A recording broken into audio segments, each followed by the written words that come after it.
చెందిన ప్రతి వస్తువు కూడా ఎంతో ప్రత్యేకం సాధించిందని చెప్పాలి.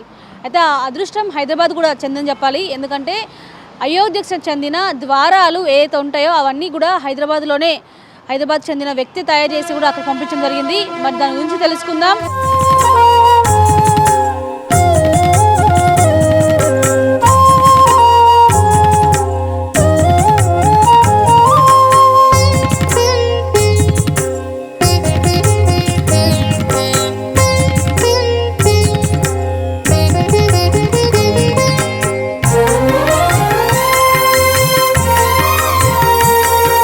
అయోధ్య రామాలయంకి సంబంధించిన తలుపులు హైదరాబాద్కి చెందిన శరత్ బాబు అనే వ్యక్తి అక్కడికే వెళ్ళి వర్క్షాప్ని ఏర్పాటు చేసుకొని మరి రెడీ చేయడం జరిగింది. న్యూ బోయిన్పల్లిలోని అనురాధ టింబర్ ఇంటర్నేషనల్ డిపోలో ప్రజెంట్ మనం ఉన్నాం. వారితో మాట్లాడదాం. మనతో పాటు శరత్ బాబును వారితో మాట్లాడదాం. మీ చేతుల మీద అయోధ్య తలుపులను కూడా రెడీ చేయడం జరిగింది. సో ఎప్పుడు మీకు ఈ టెండర్ వచ్చింది? ఎలా మిమ్మల్ని కాంటాక్ట్ అయ్యారు? ఏం చెప్తారు సార్ ఆలయం గురించి?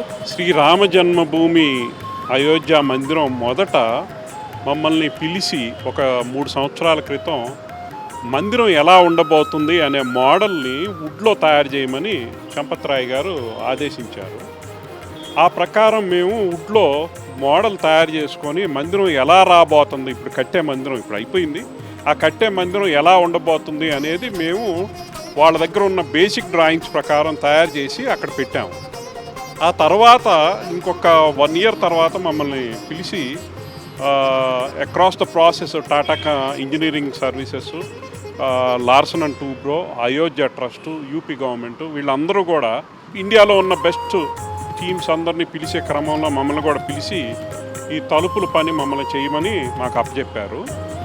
ఇప్పుడు రామ జన్మభూమికి సంబంధించిన డోర్లన్నీ మేమే తయారు చేస్తున్నాము. అక్కడే పెద్ద వర్క్షాప్ సెటప్ చేసి సుమారు 60 మంది తమిళనాడుకు చెందిన కార్వర్లు ఇక్కడ మా దగ్గర యాదాద్రి గుడికి మళ్ళీ మేము చేసే అన్ని రథాలు, గుళ్ళు వీటన్నిటికీ కూడా పనిచేసే టీం మా దగ్గర ఉన్నారు.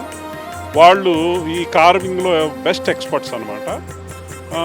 గర్భగుడి తలుపులు, లోపల మండపం తలుపులు, అన్ని రకాల తలుపులు తయారు చేసి పూర్తి చేశాము. 18 తలుపులకి మొత్తం బంగారంతో ఇప్పుడు తాపడం జరుగుతుంది. తాపడం అయ్యాక 1వ తారీఖు నుంచి అవి మందిరం లోపల బిగించేస్తాము. ఓపెనింగ్కి రెడీ అయిపోతుంది. అవి కాక చుట్టుపక్కల ఇంకొక 100 తలుపులు కూడా చేశాము. ముఖ్యంగా ఏ మెటీరియల్ యూజ్ చేశారు, ఎక్కడి నుంచి తీసుకురావడం జరిగింది? సో డీటెయిలింగ్ అనేది ఇప్పుడు మీ ఐడియానా, లేకపోతే సిద్ధాంతులు పండితులు మీకు ఏమైనా చెప్పారా ఇలా ఉంటే బాగుంటుంది, ఇక్కడ ఈ విగ్రహం ఉంటే బాగుంటుంది అని చెప్పారా? సో మొత్తం మీ ఐడియానే ఉందేనా? మొత్తం కూడా ఎన్నో సంవత్సరాల క్రితమే సోంపుర అని ఆర్కిటెక్ట్స్ డిజైన్ చేశారు. ఇప్పుడు తలుపులు కానీ, రాళ్ళు కానీ, ఐకనోగ్రఫీ కానీ అన్నీ కూడా సోంపుర ఆర్కిటెక్టులు సోమనాథ్ మందిరం కట్టించిన వాళ్ళే అయోధ్య మందిరానికి వాళ్ళు అన్ని డిజైన్లు చేసి సిద్ధంగా పెట్టారు. వాళ్ళ డిజైన్ ప్రకారమే మేము తయారు చేసి ఇప్పుడు మందిరంలో చేస్తున్నాం.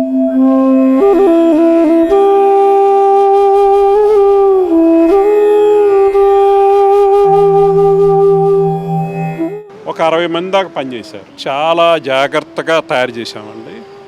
చాలా పవిత్రంగా ఈ కార్యక్రమాన్ని భావించి అతి హై క్వాలిటీ తయారు చేసి పెట్టాము. బలార్షా టీకుడ్ మొత్తం బలార్షా నుంచి ఒక 100 పీసుల్లో 20 పీసులు మాత్రమే సెలెక్ట్ చేసి ఈ మందిరానికి వాడటం జరిగింది.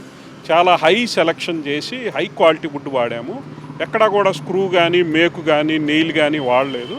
అన్నీ కూడా ఇంకొక 1000 సంవత్సరాలు ఉండే విధంగా అంత నైపుణ్యంగా నాణ్యంగా తయారు చేశాం. సుమారు 500-1000 సంవత్సరాల వరకు ఏమి ఇబ్బంది లేకుండా తయారు చేశాం. వెనకాల ఉన్నది ఒక విగ్రహం కనిపిస్తుంది. ఈ విగ్రహం స్పెషాలిటీ ఏంటి సార్? ఇక్కడ చాలా మంది వచ్చి చూసి వెళ్తూ ఉన్నారు. సో ఈ విగ్రహం గురించి ఎక్స్ప్లెయిన్ చేయరా?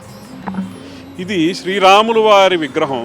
రాములు వారు లంకం జయించాక అయోధ్య వెనక్కి వెళ్ళే విషయానికి 3D ఫామ్లో చెక్కుతున్నాము. ఇది ఇంకా పూర్తి అవ్వలేదు, సగమే అయింది, ఇంకా సగం పని ఉంది. ఈ విగ్రహాన్ని మనం రాముల వారి పరివారం మొత్తాన్ని 3D ఫామ్లో చెక్కుతున్నాం. ఇప్పుడు ఈ రామాలయం కడుతున్నారు. ఇంత ముందుకు గతంలో ఏ ఆలయాలను మీరు నిర్మించడం జరిగింది? దానికి సంబంధించిన విశేషాలు ఎలా ఉన్నాయి? లేటెస్ట్గా మేము యాదాద్రి మందిరం మొత్తం మేమే చేసాం. అన్ని తలుపులు మేమే చేసాం. చుట్టుపక్కల కావలసిన గెస్ట్ హౌస్లు, కాటేజీలు అన్నిటికీ కూడా యాదాద్రి మందిరానికి కావాల్సిన తలుపులన్నీ మేమే చేసాం. అదిగాక ఒక వారం క్రితం రాష్ట్రపతికి మేము అతి పెద్ద భారతదేశంలో కల్లా పెద్ద ఫ్లాగ్ పోస్ట్ జెండాకర్ర అంటారు. అది వుడ్లో తయారు చేసి రాష్ట్రపతి గారి చేత ఓపెన్ చేయించి శభాష్ అనిపించుకున్నాం. మీరు ఆల్రెడీ అక్కడికి వెళ్ళి మందిరం మొత్తం చూసి ఉంటారు. ఎలా ఉంది సార్ మొత్తం ఇన్ డీటెయిల్గా ఆర్కిటెక్చర్ కానీ ఎలా ఉంది, మీకు ఏమనిపించింది ఆలయం చూస్తే ఒకసారిగా? ఆ ఆలయంలోకి వెళ్ళటానికే ఒక అదృష్టం కావాలి దర్శనం చేసుకోవటానికి. అటువంటిది మేము అక్కడ పనిచేస్తున్నాము, మా తలుపులు అందులో ఉంటున్నాయి అంటేనే చాలా అదృష్టంగా భావిస్తున్నాం. సో యాదాద్రికి సంబంధించిన ఆలయం వస్తువులు మీరు రెడీ చేసినవన్నీ కూడా ఇక్కడ నుంచి తీసుకెళ్ళారు అక్కడికి ర్యాలీ రూపంలో. మరి ఇప్పుడు ఈ అయోధ్యకు సంబంధించి మాత్రం అక్కడే వర్క్షాప్ ఏర్పాటు చేసుకోరు అంటే ఇక్కడ ఎందుకు ఏర్పాటు చేసుకోలేకపోయారు? దూరం ఉందన్నా లేకపోతే ఎవరు అక్కడే చేయమని చెప్పారా? ట్రస్ట్ వారు మళ్ళీ టాటా కన్సల్టెన్సీ ఎల్ఎన్టీ వాళ్ళు అక్కడే చేస్తే బాగుంటుంది. ఎందుకంటే ఆఖరి నిమిషంలో ఉన్న మార్పులు చేర్పులు వచ్చిన అది రాతి కట్టడం కాబట్టి సైజులు లాస్ట్ మినిట్లో తీసుకోవాల్సిన అవసరం ఉంది.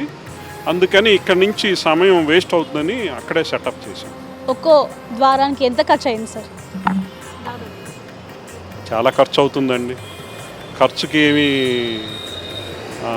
ఎవరు కూడా ఈ కార్యక్రమంలో ఖర్చు గురించి ఎవరు పట్టించుకోవట్లేదు. మొత్తానికైతే అయోధ్యలో ఉన్న దాదాపు 100కు పైగా తలుపులను కూడా అనురాధ ఇంటర్నేషనల్ డిపో న్యూ బోయిన్పల్లిలో ఉన్న ఈ డిపో సంస్థ వాళ్ళే చేయడం జరిగింది. అక్కడికే వెళ్ళి వర్క్షాప్ని ఏర్పాటు చేసుకొని కూడా అన్ని కూడా పనులన్నీ కూడా శరవేగంగా ఇన్ టైం కంప్లీట్ అయ్యేలా కూడా ఏర్పాటు చేయడం జరిగింది. నా వెనుక ఉన్న ఏదైతే రామ్ పరివార్కి సంబంధించిన విగ్రహం ఉందో దాన్ని అవకాశం వస్తే కూడా అక్కడికి తీసుకెళ్లే ఏర్పాట్లన్నీ కూడా చేయడం జరిగిందని కూడా శరత్ బాబు చెప్తున్న పరిస్థితి కనిపిస్తూ ఉంది. ప్రజెంట్ మనం చూస్తున్న విగ్రహాన్ని రామ్ పరివార్ విగ్రహాన్ని చాలామంది వచ్చి విశేషంగా చూసి వెళ్తూ ఉన్న పరిస్థితి కనిపిస్తూ ఉంది. సో మొత్తానికి నగరంలోని ఈ డిపోకి చెందిన వ్యక్తే అక్కడ వర్క్షాప్ని ఏర్పాటు చేసుకొని రెడీ చేయడంతో కూడా చాలా సంతోషం వ్యక్తం చేస్తున్న పరిస్థితి. ఇప్పటికే ఎంతోమంది ఇక్కడే తలుపులు ఉన్నాయేమో అని కూడా చాలామంది వచ్చి కూడా వెనుకకు వెళ్తున్న పరిస్థితి కనిపిస్తూ ఉంది. కెమెరా పర్సన్ పురుషోత్తంతో మోనికా, 6 న్యూస్, హైదరాబాద్.